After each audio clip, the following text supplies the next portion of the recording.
অনুরোধ করে যুবক, প্লিজ যুবক, হৃদয়টাকে মেরে ফেলিও না। তুমি দেখো না, তোমার বয়স 22, 10 বছর বয়সে মা বলেছে স্কুলে যা, মাদ্রাসা যা, মানুষ হবি, ভবিষ্যৎ ভালো হবে।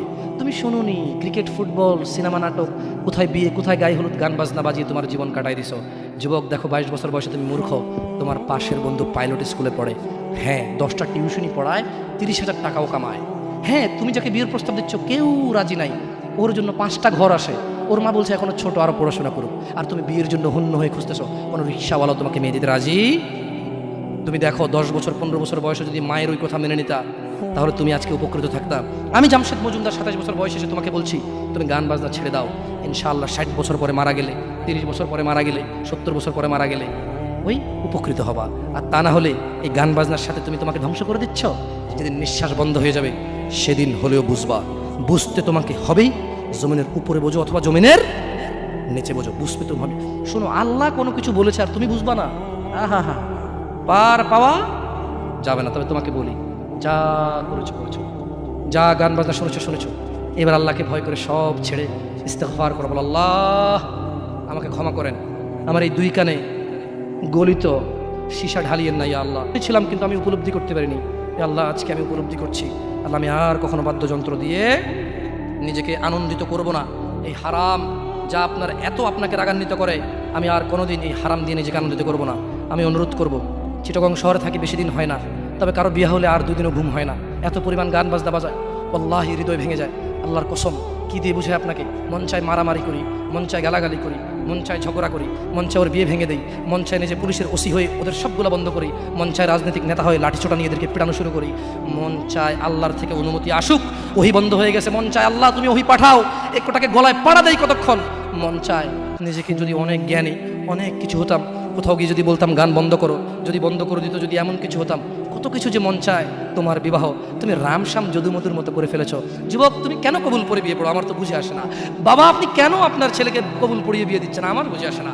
ভাই, আপনি কেন আপনার মেয়েকে কবুল পড়িয়ে বিয়ে দিচ্ছেন? আমার বুঝে আসে না। আপনার মেয়ে হলুদ কাপড় পরে, মাথার মধ্যে খোপা দেয়, 3 জনে এসে দুধ খাওয়ায়, 4 জনে কোলে নিয়ে নেয়, 6 জনে গান বাজায়, 10 জনে এসে হলুদ মাখে, শুধু বুঝি মৌলবি দিয়ে কবুল পড়ালে বুঝি মুসলিমের বিয়ে হয়? শুনুন, আপনার নবী মুহাম্মদুর রাসূলুল্লাহ সাল্লাল্লাহু আলাইহি ওয়াসাল্লাম কবুলের পদ্ধতি দিয়ে গেছেন, তাই কবুল পড়ায় মুসলমানের বিয়ে মনে করেন না। কিন্তু বাকি যেগুলো করেন এগুলো কার পদ্ধতি? কার? মিথ্যা কথা বলবেন না। হুজুর ডেকে খুতবা পড়ে কবুল পড়ে বিয়ে কার পদ্ধতি? আল্লাহ নবীর। এই গান কার পদ্ধতি? কেন করতেছেন? ওটা তো আপনার বিয়ের অংশ। বিয়ে না হলে তো বাজাতেন না। বিয়েকে কেন্দ্র করে যেমন কবুল বলছেন, বিয়েকে কেন্দ্র করে তো গানটা বাজাচ্ছেন। কয়জন নবীর উম্মত আপনি? আপনার নবীর নাম কি? আই এম আস্কিং ইউ, আপনার নবীর নাম কি? আমার নবীর নাম মুহাম্মদ রাসূলুল্লাহ সাল্লাল্লাহু আলাইহি ওয়াসাল্লাম। Who is the messenger of Allah for you? আপনার জন্য আল্লাহর নবী কে? কোন নবীর সুন্নাত পালন করলেন গান বাজিয়ে? আপনার জন্য আমার বিল্ডিংটা ভেঙে পড়বে, বলে রাখি ছাড়বো না। আল্লাহ তুমি আমার ভাইদেরকে হিদায়াত দাও ইয়া আল্লাহ, ছাড়বো না। এই যে ভূমিকম্প হলো আপনার গান বাজনা বাজানোর কারণে। মুহাম্মদ সাল্লাল্লাহু আলাইহি ওয়াসাল্লাম কি মিথ্যা কথা বলে? কারা কারা হাত তোলেন তো যে মুহাম্মদ সাল্লাল্লাহু আলাইহি ওয়াসাল্লাম জানে না, মুহাম্মদ সাল্লাল্লাহু আলাইহি ওয়াসাল্লাম জানে না, এরকম কারা কারা স্বীকার করে? আল্লাহ নবী বলেছে, যখন বাদ্যযন্ত্র বেড়ে যাবে, গায়িকারা সম্মুখে এসে নাচবে, তুমি অপেক্ষা করো, পাহাড়গুলো কেঁপে উঠবে, পৃথিবীটা নড়ে উঠবে। জালজালা ইযা জুলজিলাতিল আরদু জিলজালাহা, যখন পৃথিবী প্রবল কম্পনে প্রকম্পিত হবে, ওয়া খরাজাতিল আরদু আসকালাহা, যখন এই মাটি তার ভিতরে যা আছে একদম লাথি মেরে বের করে দেবে, লাশ হোক আর যাই হোক, মাটি বলবে যে বের হও, বের হও আমার থেকে, বের হও, আমি তোর আর কাউকে রাখবো না। ওয়াকাল আল ইনসান, মানুষ বলবে মালাহা মালাহা, পৃথিবীটা কি হলো, এই মাটির কি হলো, কেন সে কবরগুলো লাশগুলো বের করে দিচ্ছে, কেন সে স্বর্ণ মতি হীরা মানিক্য বের করে দিচ্ছে, মালাহা এর কি হলো, কেন পাহাড় নড়ে উঠছে, কেন পাহাড় ভেঙে চূর্ণ বিচূর্ণ হয়ে যাচ্ছে? মানুষ বলবে মালাহা, পৃথিবীর কি হলো? বিআন্না রাব্বাকা আওহালাহা, পৃথিবী এটা করবে, বিআন্না রাব্বাক, কারণ তোমার প্রতিপালক আওহালাহা পৃথিবীকে আদেশ করেছে। আপনি গান শোনেন, আমি শুনি না, আপনি গান বাজান, আমি বাজাই না। যখন চিটাগং নড়ে উঠলো ভূমিকম্পে, আপনার বাড়ির সাথে আমার বাড়িটাও নড়ছে। বন্ধ করেন এই জুলুম আমাদের উপর। আল্লাহর দিকে তাকিয়ে বন্ধ করেন, আল্লাহর দিকে তাকিয়ে বন্ধ করেন। আপনার বাড়িটা যদি ভেঙে ফেলার ইচ্ছা, বুলডোজার ভেঙে ফেলেন, কেউ ধরবে? কেউ জিজ্ঞেস করবে আপনাকে? আপনি গান বাজনা শুনে ভাবে পৃথিবীতে বিপর্যয় নিয়ে আসতেছেন। ইত্তাকিল্লাহ হাক্কা তুকাতিহ, আল্লাহকে ভয় করুন যেভাবে ভয় করা উচিত। ইয়া শাবাব, আহলুল মুনাফিক, নামধারী কিছু মুসলমান, এদের ফাঁদে পা দিও না। তারা চায় তোমরা নেশায় মত্ত হয়ে তোমরা তোমাদের জীবনটাকে জাহান্নামে উজাড় করে দাও। তারা চায় তোমরা শয়তানের ফাঁদে পা দিয়ে তোমরা আল্লাহ দ্রোহিতা এবং রাসূল দ্রোহিতায় মেতে ওঠো, অথচ আল্লাহ চায় তোমরা সফলতার দিকে আসো। আল্লাহ চায় তোমরা আল্লাহর ক্ষমার দিকে আসো, তোমরা সফল হও। আল্লাহ চায়। আল্লাহ সুবহানাহু ওয়া তাআলা বলেন, ইয়া আইয়ুহাল্লাযীনা আমানু ইন্নামাল খামরু ওয়াল মাইসির ওয়াল আনসাব ওয়াল আজলাম রিজসুম মিন আমালিশ শাইতান ফাজতানিবুহু লাআল্লাকুম তুফলিহুন। হে তোমরা যারা ঈমান এনেছো, মদ, জুয়া, মূর্তি পূজার ব্যাধি ও ভাগ্য নির্ণয় গণকের কাছে যাওয়া শিরক, গণকের কাছে যাওয়া শিরক। ভাগ্য নির্ণয় করার শর্ত কেবল ঘৃণার বস্তু, শয়তানের কাজ, কাজেই তোমরা সেগুলো বর্জন করো। ফাজতানিবু, কাজেই তোমরা সেগুলো বর্জন করো। ইয়া শাবাব, হে মানুষ, তোমরা মদ, জুয়া, গান, বাজনা, ভাগ্য নির্ণয় করে এরকম জিনিস থেকে বেঁচে থাকো। আল্লাহ বলছেন যে রিজসুম মিন আমালিশ শায়তান, এগুলো শয়তানের কাজ, এগুলো ইবলিসের কাজ। ফাজতানিবু, আল্লাহ বলছে হে আমার বান্দারা, ফাজতানিবু, এগুলো থেকে বেঁচে থাকো।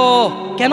লাআল্লাকুম তুফলিহুন, যাতে তোমরা জিতে যাও, যাতে তোমরা সফল হও, যাতে তোমরা জান্নাতি হও, যাতে তোমরা ভয়াবহ আগুন থেকে বেঁচে যাও।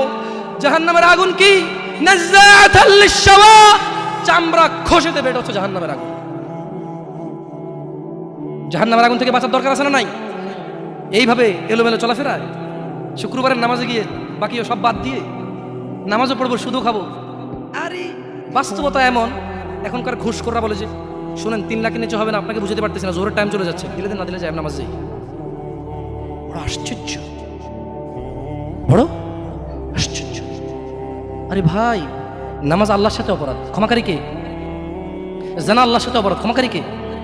মদ পান আল্লাহর সাথে অপরাধ, ক্ষমাকারী কে? কিন্তু যার থেকে ঘুষ নিছেন, এটা কি আল্লাহর হোক না মানুষের হোক? ক্ষমাকারী কে? মানুষ, আল্লাহ না। আল্লাহ ক্ষমা করবে না, আল্লাহ নিজের উপরে হারাম করে দিয়েছে এটা। আপনি যদি বলেন যে আমি 3 দিন ভাত খাবো না, পারবেন?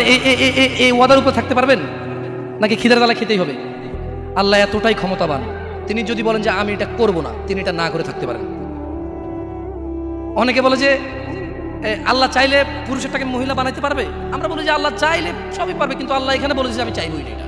আর আল্লাহ এত ক্ষমতাবান, আমি এটা করবো না বলে পৃথিবীর কেউ জোর করে ওনাকে করাইতে পারবে না। আমরা কথা বুঝতে পারছেন?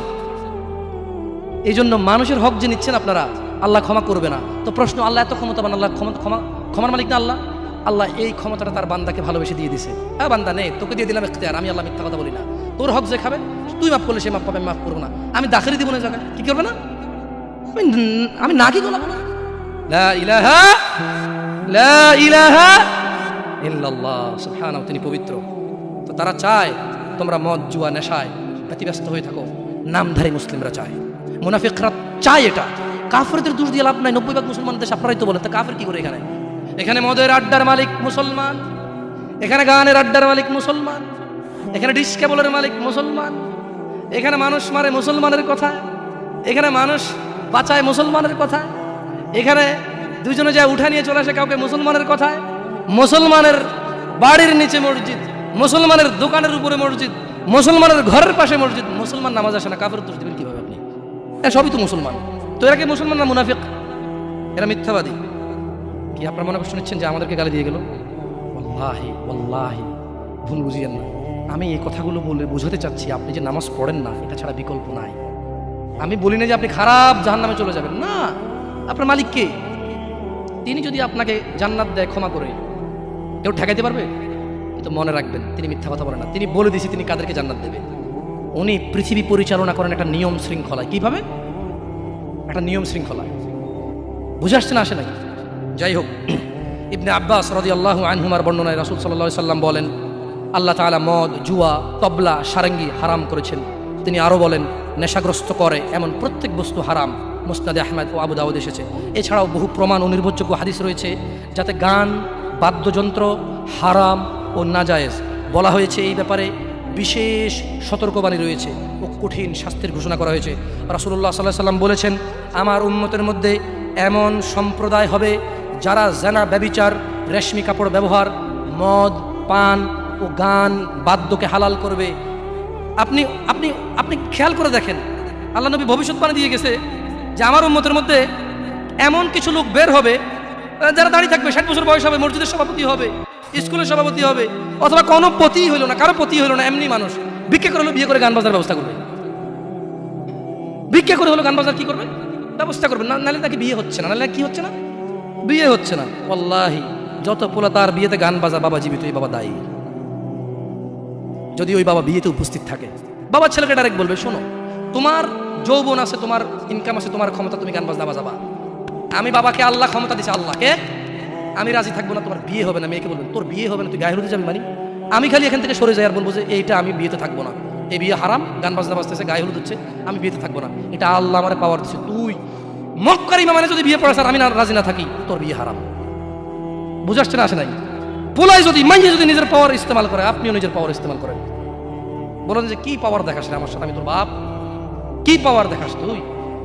তুই আমাকে জাহান্নামে নিয়ে যাবি? নো, ফেরাউন পারেনি, নমরুদ পারেনি, আবু জাহেল পারেনি, আবু লাহাব পারেনি। তুই আমার জন্মের ছেলে, তুই এমন কাজ করবি আমাকে জাহান্নামে নিয়ে যাবি? না, আমি তোর সাথে একমত না, এই কাজে আমি নাই। এই কাজে আমি বলতে পারবেন, বলতে পারবেন? দেখুন, বলতে পারেন আর না পারেন, এখানে স্বীকৃতি দেন আর না দেন, বলা উচিত। যাই হোক, রাসূলুল্লাহ সাল্লাল্লাহু আলাইহি সাল্লাম বলেন, যে ব্যক্তি দুনিয়াতে মদ পান করবে যে ব্যক্তি দুনিয়াতে মদ পান করবে ও তওবা করবে না, সে আখিরাতে তা থেকে বঞ্চিত থাকবে। দেখুন দিনী ভাইয়েরা, জিনা ব্যভিচার এত পরিমাণ বেড়েছে। হে মুসলমান, হে মানুষ, মুনাফিকের ফাঁদে পা দিও না। তারা চায় তোমরা বেহায়াপনা, নির্লজ্জতা, নোংরামো, অশ্লীল চরিত্রকে আপন করে নাও, যা তোমাদের দুনিয়া ও আখিরাতকে সম্পূর্ণ ধ্বংস করে দিবে, যা তোমার নিজের ও তোমার ভবিষ্যৎ প্রজন্মের দুনিয়া ও আখিরাত অন্ধকার করে দেবে। এই ব্যাপারে আল্লাহ সুবহানাহু ওয়া তাআলা সূরা আল ইসরা বলছেন, ওয়ালা তাকরাবুজ জিনা, তোমরা জানার কাছেও যেও না, ইন্নাহু কানা ফাহিশাতান ওয়া সাআ সাবিলা, নিশ্চয়ই এই জানা ব্যভিচার, নিশ্চয়ই এই জানা ব্যভিচার, নিশ্চয়ই এই জানা ব্যভিচার অশ্লীল, অশ্লীল, অশ্লীল, অশ্লীল, নিকৃষ্ট, নিকৃষ্ট, নিকৃষ্ট আচরণ। রাসূলুল্লাহ সাল্লাল্লাহু আলাইহি সাল্লাম বলেন, জানাকারী ব্যক্তি যখন সে জানা করে ওই সময় তার ঈমান থাকে না। চোর যখন চুরি করে ওই সময় সে মুমিন থাকে না। মদখোর, নেশাগ্রস্ত লোক যখন সে নেশা করে ওই সময় তার ঈমান থাকে না। চিন্তা করে দেখেন তো, মদ খাওয়া অবস্থা মারা গেলে কি হয়ে মরলেন বলেন তো? যতই হজ করেন কি হয়ে মরলেন? হজ করতে কে বলছে? আল্লাহ। হজ করতে কে বলছে? মুহাম্মদ সাল্লাল্লাহু আলাইহি সাল্লাম। নামাজ পড়তে কে বলছে? আল্লাহ। নামাজ পড়তে কে বলছে? মুহাম্মদ সাল্লাল্লাহু আলাইহি সাল্লাম। ওই একই মুহাম্মদ সাল্লাল্লাহু আলাইহি সাল্লাম বলছে, চোর চুরি করার সময়, মদখোর মদ খাওয়ার সময়, জানাকারী ব্যক্তি যতক্ষণ ওই মহিলার সাথে থাকে এর ঈমান কি? বলেন কতদিন বাঁচবেন? কে আছেন বলতে পারেন? আবারও পাইলাম না। আমি ভাবছি এতক্ষণ ওয়াজ শোনার পর একটু সাহস হবে, বলবো যে আমি এতদিন বাঁচবো। তো যে জানা করতে গেলেন তার মানে গ্যারান্টি আছে যে যা জানাটা না করে চলে আসবো, তারপরে মরবো তওবা করে? না, এরকমই তো কিছু নাকি? আল্লাহ আমাদেরকে বুঝার তৌফিক দান করুন। দেখুন দিনী ভাইয়েরা, আল্লাহ সুবহানাহু ওয়া তাআলা বলছে যে নিশ্চয়ই তোমাদের ধন সম্পদ ও তোমাদের ছেলে সন্তান তোমাদের জন্য পরীক্ষা এবং তোমাদের শত্রু। কিছু কিছু ক্ষেত্রে ছেলে সন্তান ধন সম্পদ কি শত্রু। যে এই ছেলের জন্যই তো রেপ করে আসছে, আপনি বলছেন যে না আমার ছেলে নির্দোষ। 5 লাখ টাকা উকিলকে দিয়েছেন, 10 লাখ টাকা অমুককে দিয়েছেন, 3 লাখ টাকা অমুককে দিয়ে একটা মেয়ের জীবন নষ্ট হয়ে গেল, আপনি পরোয়াই করেননি। কার জন্য এটা করেছেন বলেন তো? আপনার নিজের জানা করার কারণে নাকি ছেলে? নিজের জন্য না ছেলের জন্য? হ্যাঁ, তো বলেন এই ছেলে কি শত্রু না মিত্র? এই ছেলের এই যে আপনি একটা অন্যায়কে সাপোর্ট করে গেলেন, যদি আল্লাহ আপনাকে জিজ্ঞেস করে আপনার বাচ্চা আছে, এই অন্যায়টা আপনি কার জন্য করছেন? কার জন্য? তাহলে এই ছেলেকে শত্রু না বন্ধু? এই জন্য দিনী ভাইয়েরা, আমি এতক্ষণ থেকে আপনাদেরকে কিছু নসিহত করেছি, আপনাদেরকে বলে রাখি, আপনি, শুধু আপনি না, এই পৃথিবীতে যত মানুষ আর জিন আছে সব যদি একসাথে হয়ে ফন্দি করে যুক্তিশলা পরামর্শ করে আল্লাহ দ্রোহিতা, আল্লাহ বিরোধী কাজ করে, আল্লাহর কিছুই যায়? জোরে বলেন তো, আল্লাহর কিছুই যায়? এই পুরো পৃথিবীর মানুষ এবং জিন সবাই যদি একসাথে কোনো গুনাহ না করে, শুধুই আল্লাহর অনুগত্য করে, আল্লাহর যেই ক্ষমতা, আল্লাহর যেই মহত্ব, কিছুই বাড়বে কিছুই বাড়াইতে, কিছুই কমাইতে পারবেন না। আপনাকে একটা কথা বলবো, নিজেকে বেশি অপরাধী মনে করিয়েন না। আপনি এত ভালো আল্লাহ পেয়েছেন, আপনি এত ভালো রব পেয়েছেন। বনি ইসরায়েলের একজন লোক 99 জন লোককে হত্যা করলো। তারপর সে চিন্তা করলো আমার ভালো হওয়া উচিত, ক্ষমা পাওয়া উচিত, জাহান্নামের আগুন থেকে মুক্তি পাওয়া উচিত। বাবা আমি এই জাহান্নাম সহ্য করতে পারবো না, কিভাবে আমি জাহান্নাম থেকে বাঁচবো? তখন সে একজন জ্ঞানী লোকের খোঁজ নিল এবং জিজ্ঞেস করলো যে আমার কি ক্ষমা হবে? ওই লোকে বললো যে না না, তোমার তো ক্ষমা হবে না। একবার তারেও মেরে কতজন পূর্ণ করলো? কিন্তু তার হৃদয়ে যন্ত্রণা কমেনি। ওই যে একটা যন্ত্রণা, কি কাজ করলে আমি ক্ষমা পেয়ে যাব, কি এমন কাজ করলে আমি আল্লাহর আযাব থেকে রক্ষা পাবো। সে আল্লাহকে প্রচন্ড ভয় পাচ্ছিল। অ্যাট দ্য সেম টাইম সে সিদ্ধান্ত নিয়েছিল যে সে আর হত্যাই করবে না, সে ভালো হয়ে যাবে, অন্যায় করবে না, সে অন্যায় করবে না। কিন্তু তার ভালো হওয়ার জন্য একটা গ্যারান্টি লাগবে যে কে আছে এমন যে আমাকে বলবে কি করলে আমাকে আল্লাহ ক্ষমা করে দেবে। ওই লোকটা যখন মারা যায় আল্লাহ তাকে জান্নাত দিয়েছে। কেন? সে ভালো হওয়ার ইচ্ছা পোষণ করেছে। আপনিও ভালো হওয়ার ইচ্ছা পোষণ করেন, করবেন তো ইনশাআল্লাহ। আর ভালো কখন হতে হবে? কালকে? কালকে কখন থেকে ভালো হতে হবে? না বিয়ের পরে। ভালো কখন থেকে হতে হবে? না চাকরির পরে। ভালো কখন থেকে হতে হবে? একটু দাঁড়িয়ে পাকার পরে, নাকি এখন থেকে? একটু নিজেকে প্রশ্ন করিয়েন। যখন বলবেন কালকে থেকে ভালো হয়ে যাব, মহা অন্যায় কথা। মানে আপনি নিশ্চিত গ্যারান্টি দিয়েছেন আপনি কালকে পর্যন্ত বাঁচবেন। এটা কত জঘন্যতম কথা না? আল্লাহ আমাদেরকে বোঝার তৌফিক দান করে দিন ভাইরা। একটা হাদিসে কুদসি শুনি চলে যাবেন ইনশাআল্লাহ তাআলা। বক্তা এসে গেছেন মাশাআল্লাহ আলাইহি। আল্লাহ ইয়াহফাযহু ওয়া ইয়াহফাযকুম। আল্লাহ সুবহানাহু ওয়া তাআলা ফেরেশতাদেরকে ডেকে বললেন। কাকে কাকে ডেকে বললেন? ফেরেশতাকে। যে হে ফেরেশতারা, আমার কোনো বান্দা সে যদি গুনাহ করার ইচ্ছা করে, কি করার ইচ্ছা? তুমি লেখিও না।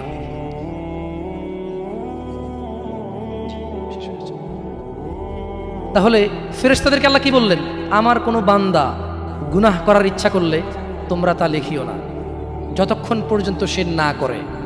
যখন সে এই অপরাধ করে ফেলে তোমরা লেখিও, বাড়তি লেখিও না, যতটুকু করেছে অতটুকুই লিখবা। কিন্তু জানেন আল্লাহ আপনাকে কত ভালোবাসে? এই সেম আল্লাহ ফেরেশতাদেরকে বললেন, শোনো, আমার কোনো বান্দা যদি কোনো ভালো কিছু করার নিয়ত করে সঙ্গে সঙ্গে নেকি লিখে ফেলো। সুবহান। আমার কোনো বান্দা যদি ভালো কিছু করার নিয়ত করে সঙ্গে সঙ্গে লিখে ফেলো। সে এই কাজটা করা পর্যন্ত অপেক্ষা করার দরকার? সে নিয়ত করছে এটা করবে, মাদ্রাসা দান করবে, মাহফিলে দান করবে, মসজিদে দান করবে, সিগারেট ছেড়ে দেবে, এখন থেকে ছেড়ে দিছে, প্রতিজ্ঞা নিছে, এখন থেকে মদ খাওয়া ছেড়ে দিছে, এই এখন এই মাহফিলে প্রতিজ্ঞা নিছে, ইনশাআল্লাহ তাআলা ফজরে আমার যা হয় হয়, মসজিদ আমার চেহারা দেখবে, আমি মসজিদের চেহারা দেখব। আল্লাহ বলছে যে ফেরেশতা লিখে ফেল, লিখে ফেল। এখন কিন্তু ফজর হয়নি, তো এই লোকটা এরকম প্রতিজ্ঞা করে যদি সে মসজিদে ফজর উপস্থিত হয়ে যায়, যদি সে মদের বোতল আসলো কিন্তু খেলো না, জুলুম করার সুযোগ আসলো কিন্তু করলো না, সে এবার এই ভালো কাজটা বলে করেও ফেলছে, রাইট? আল্লাহ বলেন যে ফেরেশতা বাড়ায় লেখ, 10 থেকে 700 গুণ বাড়িয়ে দে। ইয়া আল্লাহ, ইয়া আল্লাহ, আমরা তো এতটা অপদার্থ হয়ে গেছি, এতটা নিমুখ হারাম নাফরমান হয়ে গেছি, ভালো কিছু করার নিয়ত করি না। কোনো হুজুর আসা ঠিক কিনা, সবাই ঠিক, তারপর শেষ, সব শেষ। না, আমাকে ঠিক বলতে হবে না, এখানে সবাইকে শুনে ঠিক বলতে হবে না, আপনি ঠিক হয়ে যান।